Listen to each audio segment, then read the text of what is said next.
Question ये है कि नंद मुलचंदानी इंडियन ओरिजिन के एक आदमी है जिनको अपॉइंट किया गया है as an officer of CIA।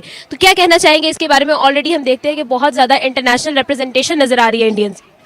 देखें, बीइंग एज ऑप्टिमिस्ट मैं उनका अप्रिशिएट ही करूंगा। ये बड़ा अच्छा इकदाम है। देखें, हम क्रिटिसाइज किसी चीज़ पे करें जो रीज़न सॉलिड है। मतलब इस तरह हम किसी को क्रिटिसाइज नहीं करेंगे कि अगर CIA ने उसको अपॉइंट कर लिया है तो हमें क्रिटिसाइज करना चाहिए। उनमें काबिलियत है, वो अपने एजुकेशनल सेक्टर पे बिल्कुल कॉम्प्रोमाइज़ नहीं करते। मैं इंडिया की बात कर रहा हूँ तो वहाँ पर अगर अपॉइंटमेंट ये अमेरिका में हुई है तो इससे पहले भी कई नाम आपको सुनने में मिले होंगे, गूगल के, ट्विटर के, बेतहाशा ऐसे बड़े बड़े ब्रांड्स हैं जहाँ पर इंडियंस आपको हेड करते नजर आ रहे हैं। इवन जो यूट्यूब चैनल्स हैं, यूट्यूब की एक बड़ी इंडस्ट्री है, उसके अंदर भी आपको इंडियंस ही हेड करते नजर आ रहे हैं। तो आई think I should appreciate him कि वो वहाँ पर अपॉइंट हुए हैं और वो उनके लिए काम कर रहे हैं। वैसे भी इंडिया एक बड़ी इंडस्ट्री है, बिजनेस इंडस्ट्री है, तो अमेरिका को वहाँ पर इन्वेस्ट करना पड़ता है, अमेरिका को वहाँ से सिलेक्ट करना पड़ता है। तो वहाँ पर वो खुद जाके ढूंढते हैं और मैं चाहूँगा कि पाकिस्तान के अंदर भी इस तरह लोग मेहनत करें, इस तरह से अपनी काबिलियत दिखाएं ताकि वो भी सिलेक्ट हो सके। यहाँ पर अलमिया ये है कि जब कोई काबिल आदमी बाहर निकलता है तो उसको यहाँ पर कुछ काम करने से पहले ही सिलेक्ट कर लिया जाता है और उठा के अपनी मर्जी से कहीं पर अपॉइंट कर दिया जाता है, जो कि नुकसानदेह होता है उनके लिए।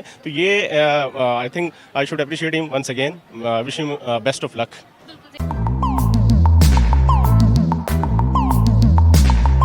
हमारी कोई पॉलिसी नहीं है।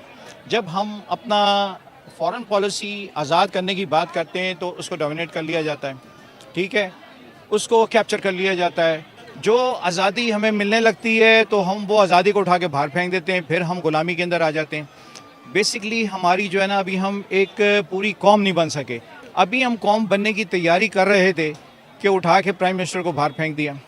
तो क्या इस तरह हम कोई मिनाजुल कौम बन सकते हैं? कभी भी नहीं बन सकते। देखें, वो शख्स आया था, एक ईमानदार शख्स आया था, वो पॉलिसीज़ लेके आया था, तो उसने पॉलिसीज़ दी हैं।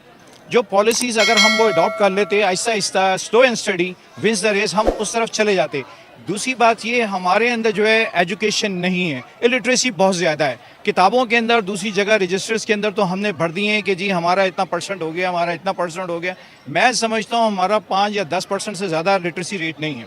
से क्या कहना चाहेंगे कि इतनी ज़्यादा इंटरनेशनल रिप्रेजेंटेशन नज़र आ रही है, इंडियंस हर प्लेटफॉर्म पर जो है डोमिनेट कर रहे हैं, क्यों, क्या वजह? मैंने आपको पहले बताया कि उनका एजुकेशन सेक्टर इतना स्ट्रॉन्ग है, वो अपनी तालीम पर कॉम्प्रोमाइज़ नहीं करते। दे शुड मतलब सल्यूट टू अबुल कलाम आज़ाद, जो उनके फर्स्ट एजुकेशनल मिनिस्टर थे।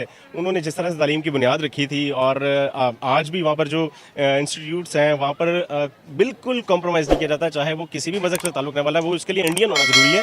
वो फिर तालीम के लिहाज से उस पर उतनी ही मेहनत करते हैं जितनी कि वो किसी हिंदू पे, मुसलमान पे, सिख पे या क्रिश्चन पे करते हैं। और जहाँ तक इंडियंस का ताल्लुक़ है CIA में, देखें, CIA और अमेरिका कभी भी मुसलमानों को जो है ऊपर आने नहीं देगा और वो डोमिनेट करते हैं इंडियंस।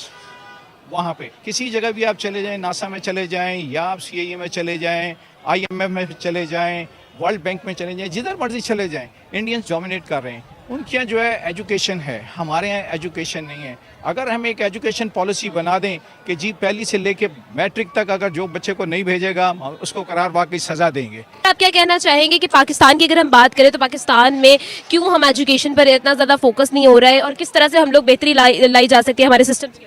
देखिए, हम जो रट्टा सिस्टम है ना, अभी तक तो हम उससे बाहर नहीं निकल पा रहे। हम लोग तो अभी तक वही पुराना जो कानून है अंग्रेज़ का बनाया हुआ, उसी को फॉलो कर रहे हैं, उसी को पढ़ रहे हैं, उसी को याद करते हैं, रट्टा देते हैं, रट्टा मारते हैं और जाके एग्जाम में क्लियर कर लेते हैं।